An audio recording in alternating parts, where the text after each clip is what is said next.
Il y a un truc qui m'a surpris dans la dernière vidéo, c'est Ouais. qu'on n'avait pas fait de blague, tu vois. Et c'était bien, pour une fois, t'avais arrêté avec tes blagues dégueu, quoi. Et puis il y a des gens qui ont réclamé quand même, tu vois. Pourtant, elles sont pas top tes blagues, hein. T'es vraiment un rabat-joie. Bonjour et bienvenue à tous, bienvenue dans ce nouvel apérouti. Bonjour, Mathieu, Olivier. Je suis toujours en compagnie de mon fidèle écuyer Olivier et on va à nouveau vous présenter aujourd'hui un thème d'outils. Donc le mois dernier nous avons vu les dégauchisseuses. Quoi de plus naturel qu'aujourd'hui de voir Les six sauteuses. les six sauteuses. Non, le thème d'aujourd'hui c'est les raboteuses. Voilà. Donc, sans plus tarder, L'apéritif, oh là là, on a si oublié. je ne dis pas de bêtises, aujourd'hui, on n'a pas déjà bu, hein, c'est un reste de bouteille. Ouais. Je crois que si je dis pas de bêtises, ça doit être de la cachaça, ou j'ai peut-être pas le bon accent, mais en tout cas un petit alcool Apparemment, qui vient c'est brésilien. du Apparemment. Brésil. Donc voilà, petite dédicace. Connais Tiens, pas à ma sœur qui me l'a ramené de son voyage au Brésil. Voilà, comme ça, comme elle ne me regarde pas, elle ne Et saura Elodie, pas. si tu ne me vois pas. Ah, tiens. Ah, tienne, et la vôtre. Bon, on parle un peu de la théorie. Ouais, au niveau théorie, donc on a vu la fois dernière. Donc en fait, voilà, finalement, c'est un épisode en deux parties, on va dire. Si on veut. Parce que c'est complémentaire. L'action de raboter vient après l'action de dégaucher. On peut pas se passer de la première pour faire la deuxième. Et les deux actions font du corroyage. Corroyage. Je me craque comme la fois On dirait dernière. qu'on est bourré déjà. Donc finalement, si vous n'avez pas vu l'apéritif sur les dégos, on va s'afficher ici, là. voilà, on vous le conseille, histoire de prendre les choses dans l'ordre. Donc l'action de raboter, Mathieu, consiste finalement, une fois, donc on resitue le contexte, en fait on a une planche donc, qui a Qui était finalement brute. une face, non maintenant on a dégauché, Oui, voilà. on a une face dégauchie et le Attends. côté qui Je est vais dégauché. refaire un beau Vas-y, schéma. un beau Je sais schéma, que tu aimes mes ouais. dessins. Ouais, t'es un champion du schéma.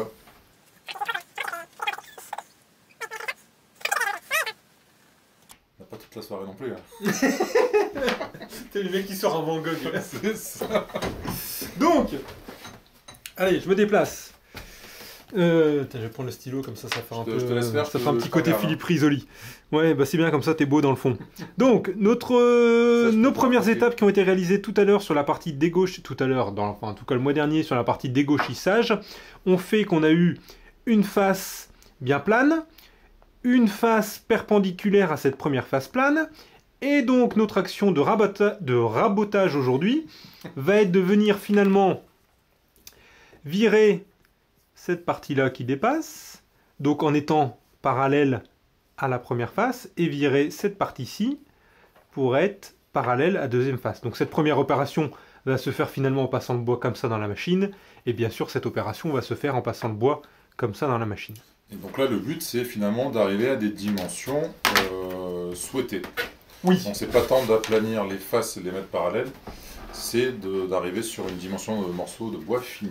Parce que dans la première vidéo, on a eu en question, bah voilà, une fois qu'on a fait une face plane, pourquoi on fait pas tout de suite une troisième face finalement qui pourrait être perpendiculaire? Oui, on pourrait le faire, sauf que en faisant ça,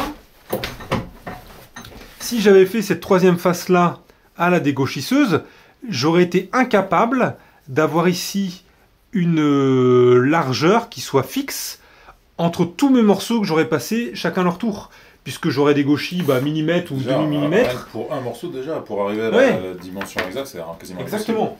Donc vraiment, il faut voir l'opération de rabotage comme la mise à format. C'est-à-dire qu'on va vraiment mettre les bois à la hauteur et largeur voulue. Et il faut encore une fois voir ça pas dans le sens d'une seule planche, mais d'une construction en série, parce que vous faites 10 chaises, parce que vous faites un plateau de table où vous avez besoin de 10 morceaux pareils pour coller votre truc. Et donc il faut que voilà, tous ces morceaux-là aient exactement la même épaisseur, la même largeur éventuellement.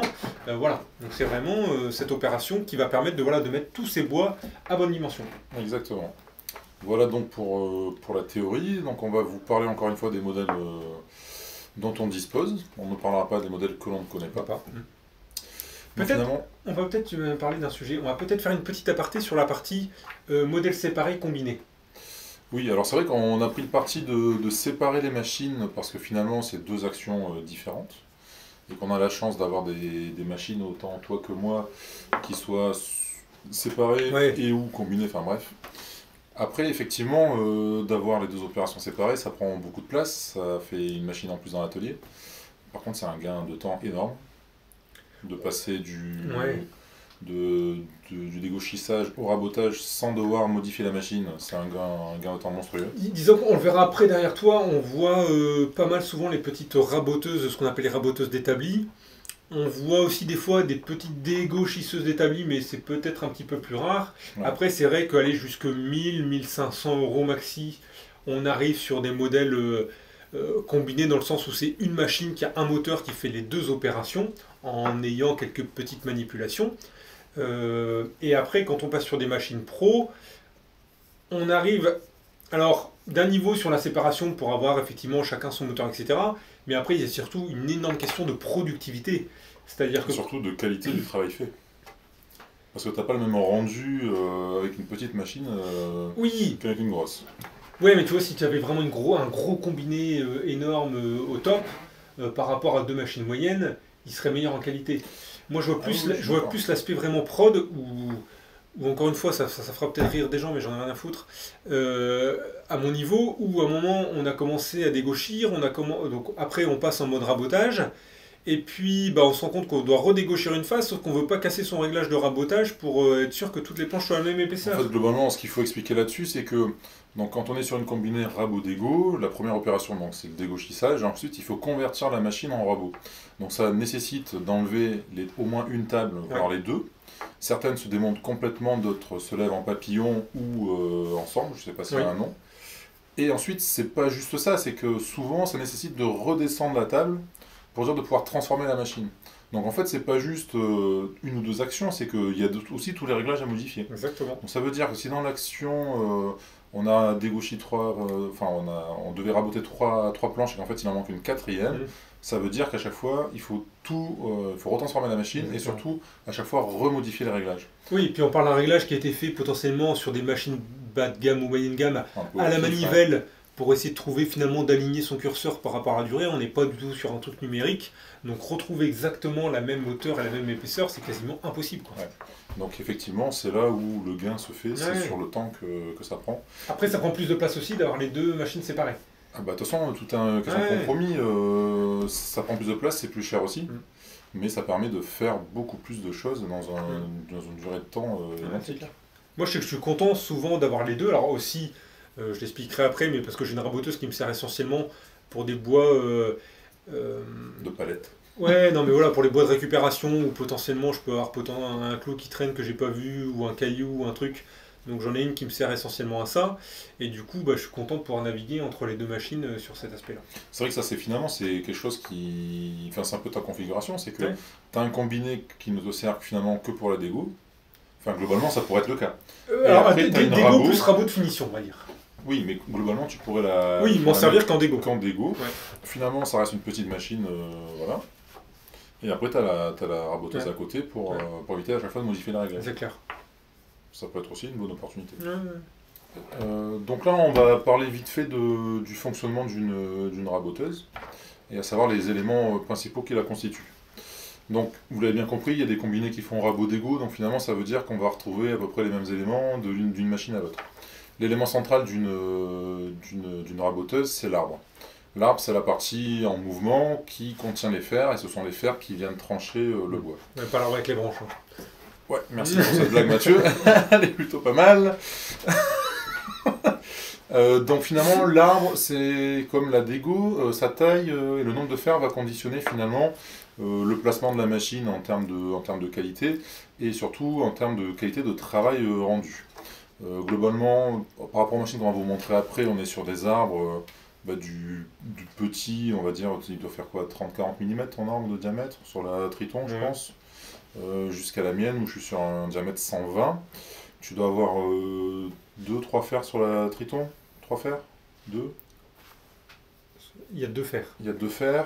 Moi j'en ai 4. Après, il y a un exemplaire qu'on n'a pas, c'est les arbres à plaquettes, ce qu'on appelle. C'est-à-dire un arbre hélicoïdal sur lequel les 2, 3 ou 4 fers sont remplacés par X plaquettes. Ce sont les mêmes avantages que dans le principe de la dégauchisseuse, à savoir que les copeaux générés sont plus petits et la finition est meilleure. Les inconvénients, c'est que c'est plus long à changer les plaquettes. L'avantage, c'est que les plaquettes durent plus longtemps. Donc c'est un compromis entre les deux. On vous invite là, encore une fois, à regarder la vidéo Ouais. sur les dégauchisseuses, on a vraiment expliqué ça un peu plus en Ouais. détail. Donc ça, le premier point, c'est l'arbre. Donc finalement, plus l'arbre va avoir un diamètre important, plus il aura de fer, plus le rendu sera qualitatif. Second élément, très important, c'est finalement la table de rabotage. Là, il faut que tu fasses un schéma. Euh, c'est la table finalement sur laquelle va être mise la planche, en contact dessous avec la face précédemment dégauchie. Mhm. Et finalement, c'est cette table qui doit être plane et parallèle à l'arbre. Et c'est elle qui finalement va garantir le parallélisme en sortie d'arbre.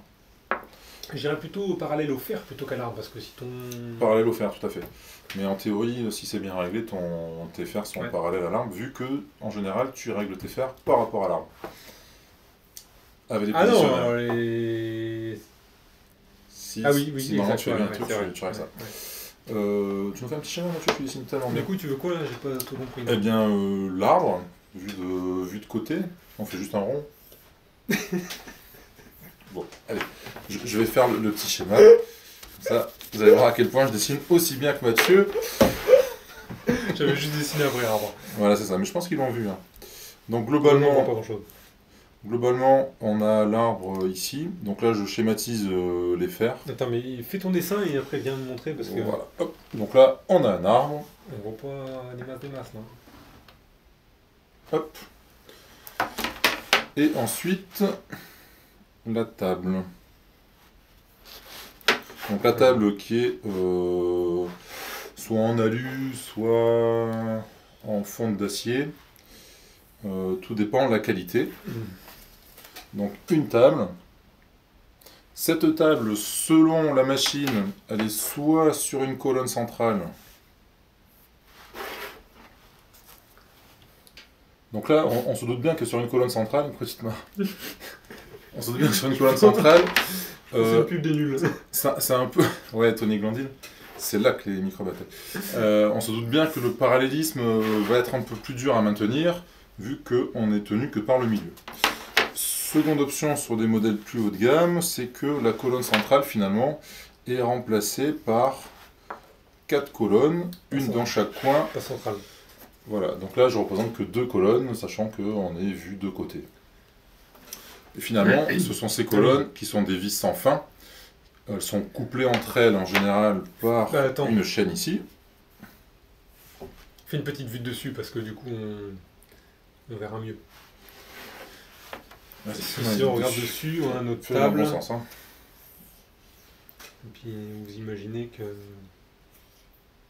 Voilà, bien. Donc ça, putain, allez, sur le schéma à l'arrache qu'on fait. Voilà, donc c'est mon petit schéma ici. Hein. Vous imaginez la table Donc de là, haut. on est vu de dessus. sur le schéma de dessus Mathieu. avec les espèces de 4 cylindres. Bon, c'est comme si vous aviez 4 perceuses colonnes finalement. Hein. Ouais, j'aurais pas dit ça. Et finalement, en fait, ces 4 colonnes sont solidarisées par une chaîne. Donc en fait, globalement, ça veut dire que quand, avec la chaîne qui solidarise les 4, ça veut dire que quand on va bouger à un seul endroit, les 4 vis sans fin vont bouger, donc la table va monter ou va descendre. C'est ce qui permet de maintenir le parallélisme dans les tables qui sont constituées de 4 colonnes. Et donc souvent, le mécanisme, le moteur ou la manivelle est couplé à une colonne en particulier. Là, je vais dessiner une manivelle ici. Et c'est en agissant sur cette colonne-là que toute la table va bouger. On repasse finalement en vue de côté. Donc là, finalement, ça c'est le truc principal, c'est l'arbre et la table, c'est ce qui gère le tout. Après, on a besoin d'éléments qui soient à la fois de la sécurité et à la fois de la praticité. Alors ça, c'est pas vrai sur tous les modèles. Hein. Là, ce que je vous décris, finalement, c'est ce qu'on trouve essentiellement sur les gros. Je sais pas si toi, tu as un truc d'entraînement. Oui, ouais, si. Tu as un rouleau d'entraînement, ok. Donc en gros, avant l'arbre, donc en fait, le bois est introduit par le côté de la flèche. Donc, avant l'arbre, on a ce qu'on appelle un rouleau d'entraînement. C'est un rouleau. Alors, je ne l'ai pas mis au bon niveau. C'est un rouleau qui est situé finalement au niveau du fer de l'arbre. Et c'est un rouleau qui est strié. Le but de ce rouleau en entrée, finalement, il va venir mordre le bois. Et quand on dit mordre, c'est vraiment ça en fait. Les stries viennent marquer le bois. Histoire de l'entraîner et de le pousser avec une certaine vitesse, réglable selon les machines, vers l'axe, enfin vers l'arbre constitué des fers. Donc voilà, le dessin de Mathieu refait, la planche, le rectangle qui est ici, le rouleau d'entraînement juste au-dessus et l'arbre à côté. Donc en fait, le rouleau d'entraînement va venir mordre dans la planche et la pousser à vitesse constante dans l'arbre. On le voit d'ailleurs souvent sur les planches qui ont été rabotées, on voit justement ces espèces de petites stries du rouleau entraîneur. Enfin, je sais pas si vous avez remarqué, mais voilà, quand vous avez une raboteuse, on le voit. Le pendant du rouleau d'entrée, c'est un rouleau de sortie qui lui a pour rôle, alors globalement, tout ça est aligné finalement. Ce rouleau de sortie a pour rôle de guider le bois après l'arbre et surtout de le maintenir plaqué sur la table pour pas que le bois puisse se relever lorsque la planche arrive au bout du rouleau d'entrée. Donc c'est vraiment c'est ce qui vient finalement assurer la planéité de bout en bout de la planche, c'est-à-dire que dès que la planche arrive sur l'arbre de sortie, elle est plaquée sur la table jusqu'au bout.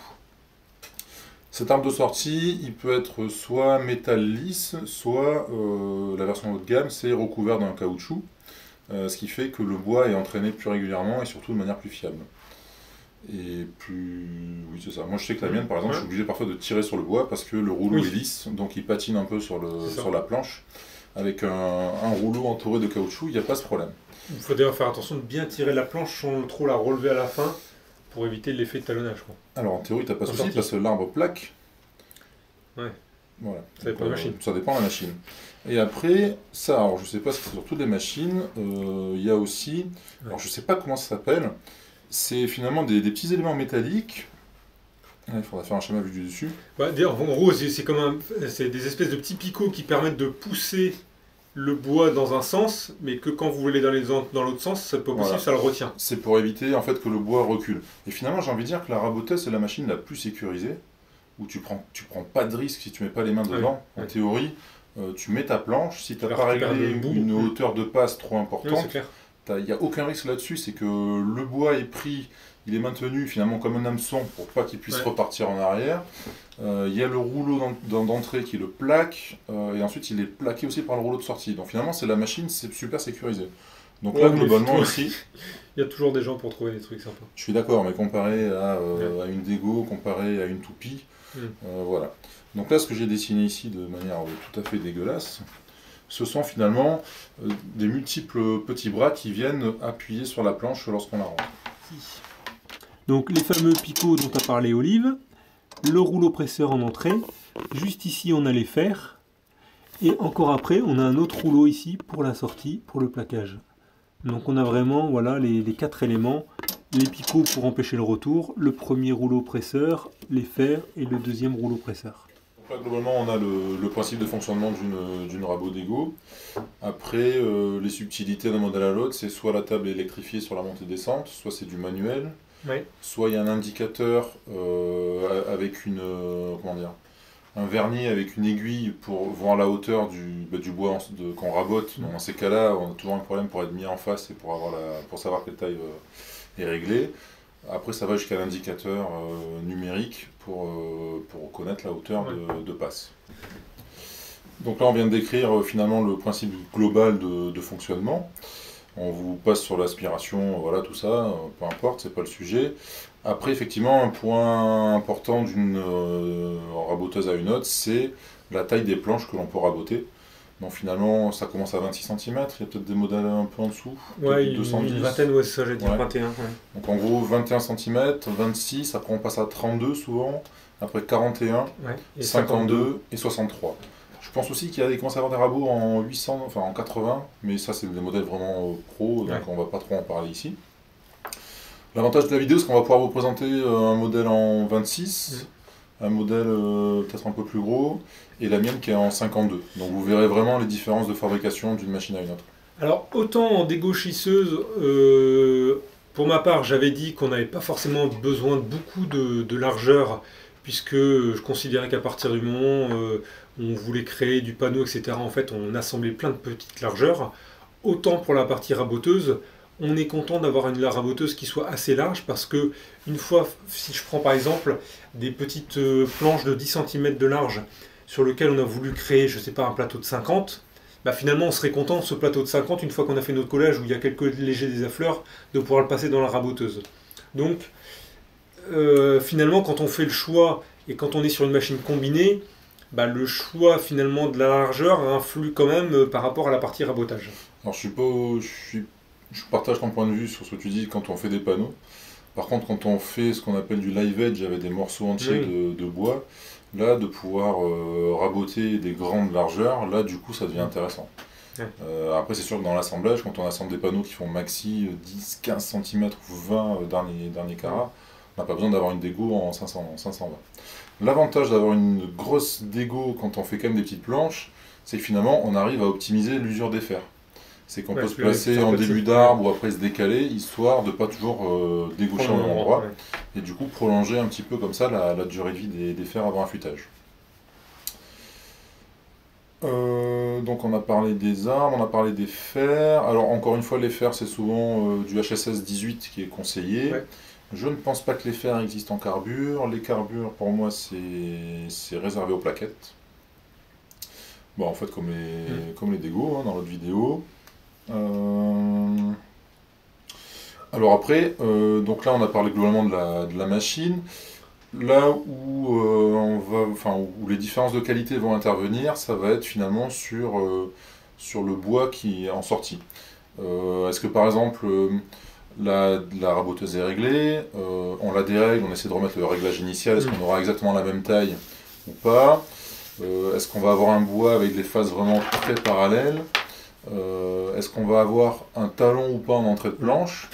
Alors, le talon, je te laisse expliquer le talon. Pour ceux qui ne comprennent pas, donc si je prends ma planche ici, alors j'ai volontairement accentué le trait, c'est que en entrée du passage par les rouleaux, elle a tendance à naturellement venir se lever un petit peu, et du coup on va avoir une partie qui est un petit peu plus creusée devant que derrière. Certains auront surtout déjà expérimenté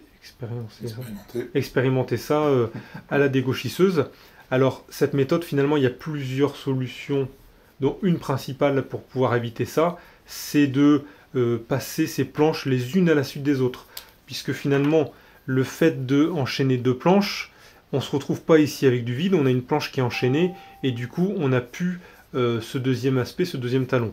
Donc moi, je sais que par exemple, quand je prépare du bois, je me prévois toujours des surcotes de 5 cm devant et derrière avant rabotage, et comme ça, finalement, quand je viens couper à la fin, au final, bon, je l'ai fait un petit peu mal montré, mais je suis ici et je suis ici, et du coup là je me retrouve avec ma bonne épaisseur et que je ne prends pas en compte ces talons.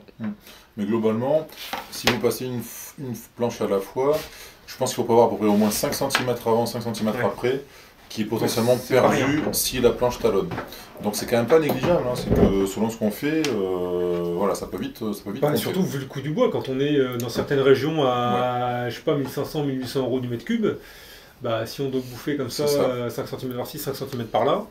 Alors à titre perso, sur ma machine, qui est une machine qui a quelques années mais qui est une machine pro, je n'ai jamais expérimenté de problème de talon. Ouais. Par contre, comme c'est une machine importante avec des rouleaux très gros, la taille de bois minimale que je passe, globalement c'est du 50 cm. Donc ça veut dire que si j'ai une planche de moins de 50 cm, je ne sais pas la raboter. Donc du coup, je ne talonne pas, par contre les petits morceaux, je ne sais pas les passer. Donc globalement, finalement ça c'est assez important, c'est quelqu'un qui travaillerait sur des petites tailles de planches, du 40 ou du 30 par exemple, il n'a aucun intérêt à prendre une grosse rabot en 520 ou 630 de long, parce qu'il ne saura pas les passer. Donc ça c'est quand même super important, c'est que quand vous achetez une rabot d'ego, enfin une rabot, il faut que vous sachiez globalement sur ce que vous allez travailler, et faire en sorte que la distance entre l'arbre d'entrée et l'arbre de sortie soit inférieure à la taille des planches que vous rentrez pour un problème de sécurité. Parce que finalement, le pire scénario, il n'y a plus de dessin, serait que la planche soit trop courte et qu'à un moment, elle vienne se relever et qu'elle vienne se coincer entre les rouleaux. Et là, c'est la cata, je pense qu'on explose tout. Là. Donc c'est quand même un point où les petites machines ont des avantages par rapport à ça. Elles talonnent. Les grosses ne talonnent pas, mais nécessitent des longueurs de planche assez importantes. Donc ça fait partie des critères de choix à ne pas oublier. Toujours pareil, un peu comme la Dago, un peu moins quand même. Au niveau de l'aspiration, ce genre de machine, les gros modèles peuvent prendre des passes de 2-3 mm. Ça fait beaucoup de copeaux à évacuer, donc il faut que l'aspiration soit suffisamment adaptée, et suffisamment dimensionnée pour gérer cet afflux de copeaux. Donc ici, je vous présente la Le Mans RAD 260. Donc c'est une machine combinée qui fait dégauchisseuse et raboteuse. J'ai fait une vidéo spécifique sur le sujet, donc je vous invite directement à aller la voir, parce que pour le coup c'est une petite vidéo de 20 minutes qui est bien complète et qui explique toutes les caractéristiques et les qualités et les défauts de cette machine. Sur la partie raboteuse, vraiment rien à dire, ça marche nickel. Il y a très peu de talons. On a un petit peu de traces des rouleaux qui nous font le fameux crantage, mais finalement quand on vient après poncer les pièces, ça disparaît très rapidement, donc il n'y a vraiment pas de souci par rapport à ça. Qualité d'aspiration, vraiment de bonne qualité sur la partie rabotage, donc il n'y a vraiment en tout cas rien à dire sur le sujet. Le seul point moi je trouve où des fois je suis limité, mais ça finalement c'est lié on va dire à la taille de la machine, c'est qu'on a les 26 cm de large sur le plateau, qui est des fois un petit peu juste pour certaines pièces une fois qu'on a fait le collage. Alors ici nous sommes sur une raboteuse d'établi, la Triton TPT 125, donc ici que j'ai monté sur un stand sur roulette, qui est plutôt bien pratique. Donc cette petite machine m'a vraiment bien servi. Ce que j'aime bien, c'est finalement 31 cm de large pour raboter, donc ça c'est vraiment très appréciable. Maintenant au niveau de cette machine, il y a un petit peu de talonnage, après qu'on arrive à finalement pas mal éviter si on arrive à enquiller comme ça les pièces au fur et à mesure. Donc ça, c'est vraiment pas un problème par rapport à ça. J'ai fait une vidéo spécifique sur comment changer les fers de cette machine. Plutôt très simple, rien à dire là-dessus. Les problèmes de cette machine, c'est l'aspiration.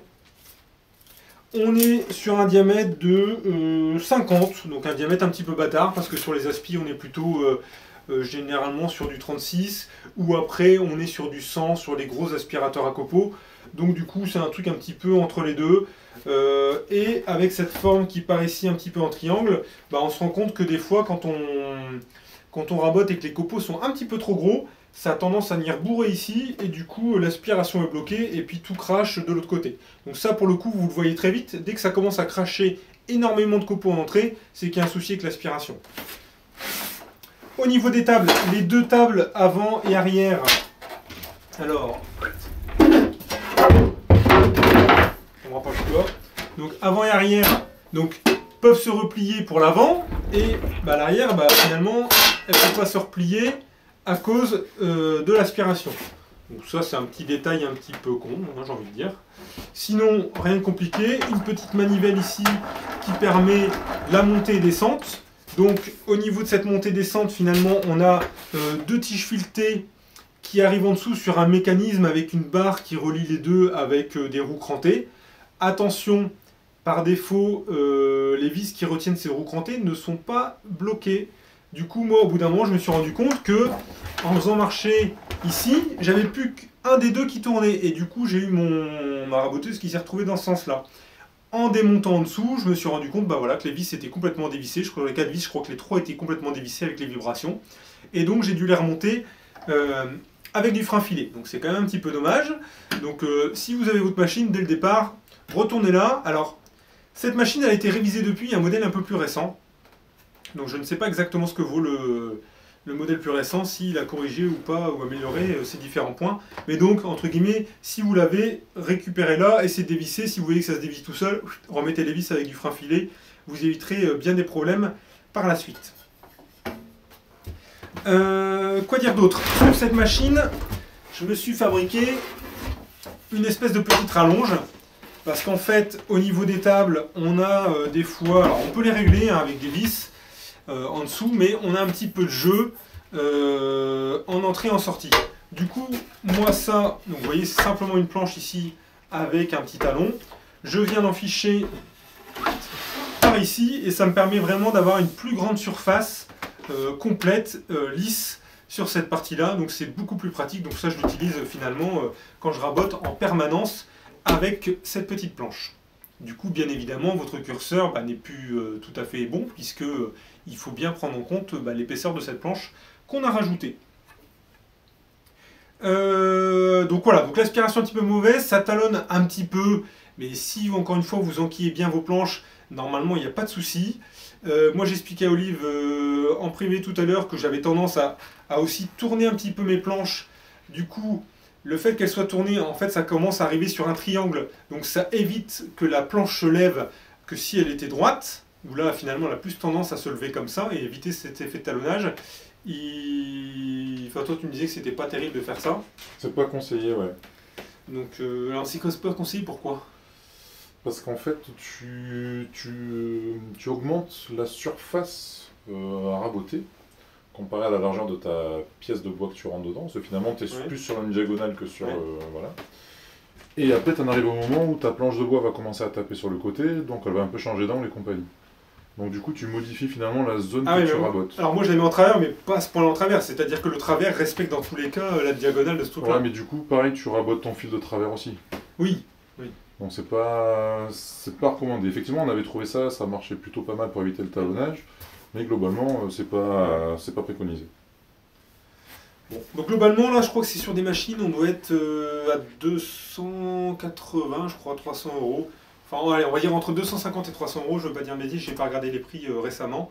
Du coup, franchement, ça dépanne vraiment bien. Au début, j'étais vraiment très très content de l'avoir. Après, c'est sûr que quand je suis passé sur l'allemand, on voyait quand même que c'était un cran au-dessus niveau finition du rabotage. Mais bien sûr, on est déjà sur une machine, je crois, quasiment 1000 €, voire un petit peu plus de 1000 € sur l'allemand. Donc, entre guillemets, encore une fois, on a toujours pour son argent, on voit tout de suite la différence. Mais voilà, les petites raboteuses établies comme ça, si vous n'avez pas beaucoup de place, vous avez eu, bon, moi c'est parce que je l'ai mis sur son trépied, mais si vous avez ça sous l'établi, que vous le sortez quand vous avez besoin, etc. Alors après, ça fait quand même, je crois, quasiment 30 kg. Hein. Mais c'est plutôt bien pratique. Pour les fans du Gosseux des Bois, il fabrique même, alors je crois que c'était sur des plantes de Mathias Wendel, une dégauchisseuse en utilisant le moteur d'une raboteuse de ce type, qui après finalement retourne, hein, on vous l'avait expliqué dans l'apérotie sur les dégauchisseuses, c'est que finalement une dégauchisseuse c'est quoi? C'est simplement une raboteuse inversée. Donc après voilà, vous avez moyen potentiellement de vous construire des trucs un petit peu maison à partir de ce type de raboteuse. Sinon c'est un arbre classique avec deux fers. Donc j'en parlais tout à l'heure, moi finalement cette raboteuse je suis bien content de l'avoir en parallèle de l'allemand, puisque tout ce qui est vieux bois, donc bois de palette, bois de récupération, etc., je le passe d'abord là-dedans. Si jamais il y a des éclats, c'est pas très grave de flinguer les fers, ils valent pas très cher. Et puis après, je les passe pour des passes de finition et vraiment pour le calibrage ensuite sur l'allemand derrière. Mais au moins, je rentre finalement des planches propres de l'autre côté et je suis sûr de ne pas avoir de clous, de cailloux et autres bêtises. Donc finalement, je suis bien content, encore une fois, c'est un luxe, c'est facile, j'ai pas payé les machines. Mais d'avoir ces deux raboteuses pour pouvoir finalement jongler entre les planches propres et autres. Alors naturellement, forcément, les pros, il va travailler que des planches qui viennent de la série. Donc lui, il n'aura pas de souci par rapport à ça. Mais voilà, encore une fois, pour ceux qui ont moins de budget, qui travaillent avec de la récup, on est peut-être content d'avoir ces pièces-là, plutôt que de flinguer une paire de fers à 35-40 €, voire 50 €, parce qu'il y a un petit caillou qui est passé, quoi. Voilà, nous voici à présent dans mon atelier où je vais vous montrer la Casadei 51H3, R51H3. C'est une machine de 1998, donc l'intérêt c'est pas de vous parler de ce modèle en particulier, comme pour les dégauchisseuses. L'intérêt c'est que vous voyez les différences entre les dégauchisseuses, on va dire, imposées sur un établi, et les vraies dégauchisseuses, enfin les vraies raboteuses, pardon, qu'on retrouve dans les ateliers de menuiserie. C'est parti. Donc là, on a la bête dans son intégralité. Alors désolé pour le contre-jour. Donc Casadei, c'est une marque italienne. Donc alors, comment se caractérise ce genre de machine? Déjà, au niveau de la construction, on voit qu'elle est prévue pour être portée, pour être treuillée, on va dire. C'est qu'elle pèse son poids, hein, plusieurs centaines de kilos, je ne sais pas exactement. On voit que le bâti est très épais. Ici, on doit être sur du 6 à 8 mm. Et ici, vraiment sur la cage intérieure, on est sur du 10 mm. Donc là, vraiment, c'est ce qui fait la rigidité de la machine. En fait, c'est tout le système colonne ici, les 4 qui sont finalement des vis sans fin, la table et au-dessus, dans le bac, je vous montrerai après, les rouleaux. Alors pour finir sur le tour du propriétaire, qu'est-ce qu'on trouve sur ce genre de machine? Un interrupteur principal qui permet de tout couper ou tout allumer. Un arrêt d'urgence. Un interrupteur pour démarrer en triangle et ensuite en étoile. C'est forcément du triphasé quand on est sur ce genre de machine. Ensuite une montée-baisse. Donc avec le petit logo du lapin, ça veut dire que c'est la montée-baisse rapide. Et là par contre en mode tortue ici, uniquement la montée. Ça signifie quoi? Ça veut dire que quand on règle une raboteuse, on finit toujours par remonter un petit peu, même si on descendait. C'est ce qui permet de confirmer, de valider que le réglage sera bien fait au niveau des colonnes. Donc toujours, si par exemple la table est en haut, comme ici, et si par exemple je veux descendre, ben je finis toujours par remonter légèrement pour régler ma hauteur. Et ici on a l'afficheur en dizaines de millimètres qui permet de régler, c'est un peu flou, hop, qui permet de régler la hauteur. Alors ensuite, donc là sous ce capot, on va retrouver les organes. Avant, je vais juste vous parler de ce capot. Donc vous voyez, il est recouvert de feutre. L'avantage en fait, c'est que ça permet de faire passer les planches. Une fois qu'on les a rabotées, on peut les poser là-dessus pour en fait après reprendre le travail. Ça paraît pas, mais c'est très pratique. Ça permet de ne pas avoir besoin de servante à côté pour poser les planches.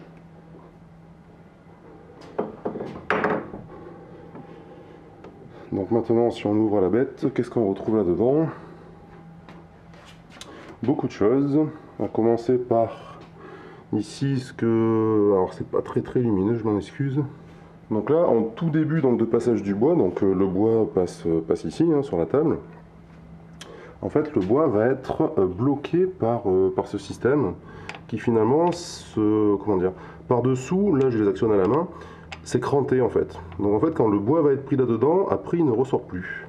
Ça, c'est la première sécurité qui fait qu'une fois que le bois a commencé à rentrer, il ne peut pas ressortir. Ensuite, le bois est entraîné, je ne sais pas si on va le voir ici, par un rouleau cranté par-dessous. Donc finalement, c'est ce rouleau qui va avoir la mission finalement de presser la planche contre la table avant de la présenter au fer. Et donc les fers, donc on les a ici sous un capot de protection qui permet surtout d'optimiser l'aspiration. Et donc là, on retrouve l'arbre. Je vais le déverrouiller. Donc là, c'est un arbre en 120 mm composé de 4 fers. Donc c'est là où on voit que c'est pas de la gnognotte, c'est pas pour rigoler quoi. Ensuite, ça on le verra pas trop. Après cet arbre là, donc le bois là a été raboté après cet arbre. Et ensuite, il y a un rouleau de sortie cette fois qui vient toujours presser la planche sur la table et qui a aussi pour but d'éviter ce qu'on appelle le talon, à savoir la planche qui peut sauter en bout de course et se faire raboter un peu plus que prévu. Alors on ne le verra pas parce qu'en fait il se trouve là-dessous. Cela c'est l'aspiration ici.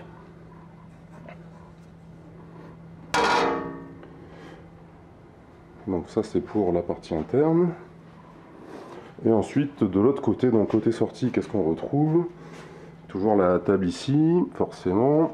Un second bouton d'arrêt d'urgence au cas où. Donc il y en a un devant, un derrière. Et ensuite l'aspiration ici. Par défaut c'est du diamètre 160 si je dis pas de bêtises. Et moi je sors en 100. Donc là par contre il y en a assez. Autant sur la dégo dans le précédent apéroutil je vous disais que un diamètre 100 c'était vraiment limite pour dégauchir. Là pour raboter j'ai aucun souci avec. Donc finalement mon petit montage ici avec un réducteur est largement suffisant pour l'utilisation que j'en fais. Donc c'est le genre de machine qui permet de prendre des passes assez importantes.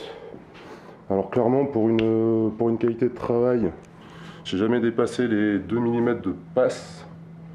Pas besoin de prendre plus à mon niveau je pense. Je pense qu'elle peut prendre plus que ça, peut-être 3 mm. Mais après, bon, j'ai pas osé la pousser dans ces derniers retranchements. Donc voilà pour la présentation de la Casadei R51H3.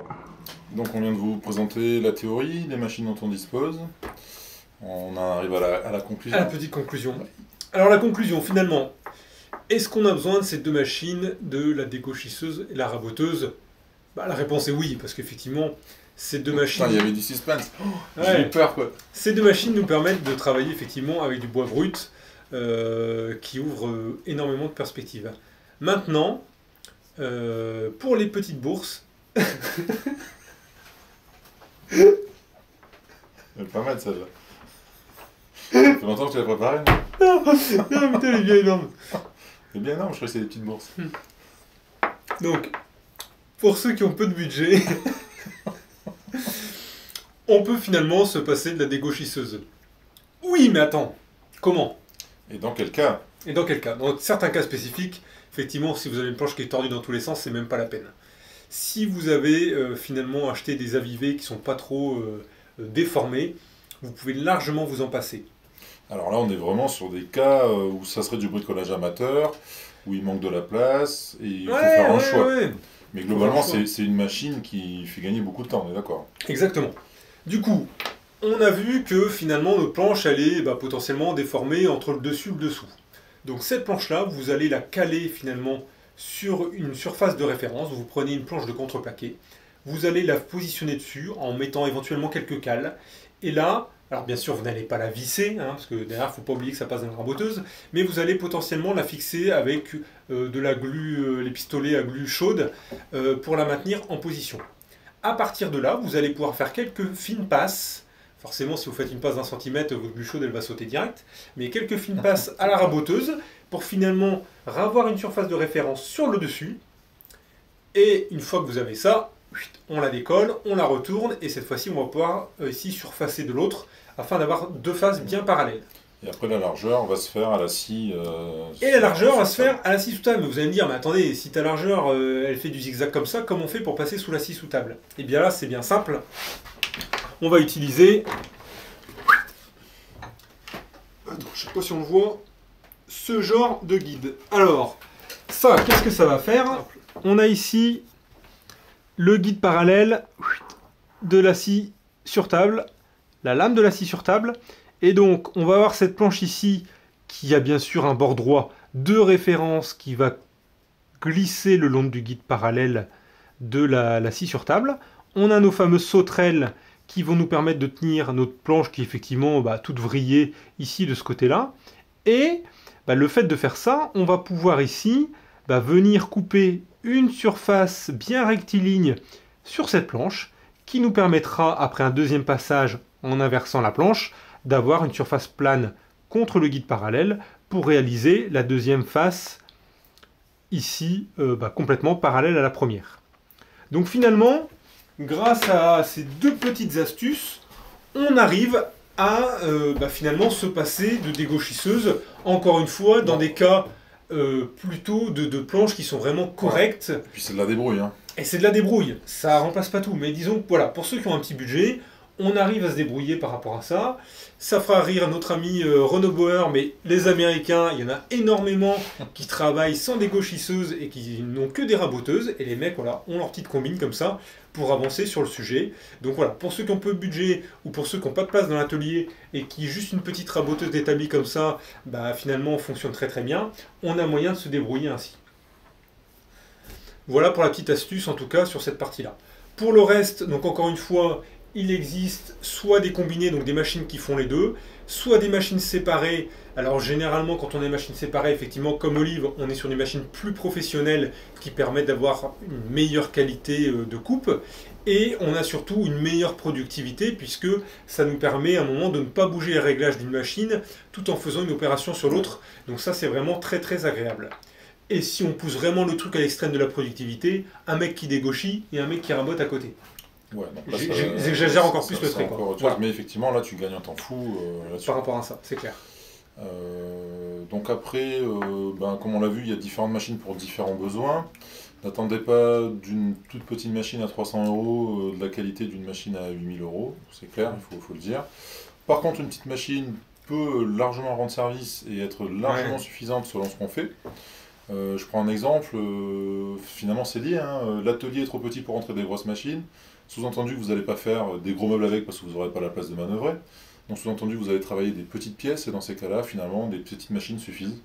Et c'est même pire, c'est que des grosses machines ne pourraient pas aller par rapport moi à ça. clairement ici, là dans 18 mètres carrés et demi, j'ai ma petite dégauchisseuse raboteuse qui doit faire aller au total 1 mètre de large, enfin de long, et puis 21, non, 26 de large. Je pourrais pas mettre plus dans l'atelier, ce serait pas possible. Après, si vous avez les moyens de partir sur des grosses machines, posez-vous la question de vraiment d'en avoir besoin. Et surtout, comme pour les Dégos finalement, le marché de l'occasion est vraiment très très important. Ce sont des machines de construction très robustes. On est sur des bécanes très haut de gamme avec des tôles de 5-6 mm d'épaisseur. C'est des machines, si elles ont été bien utilisées, elles n'ont pas bougé.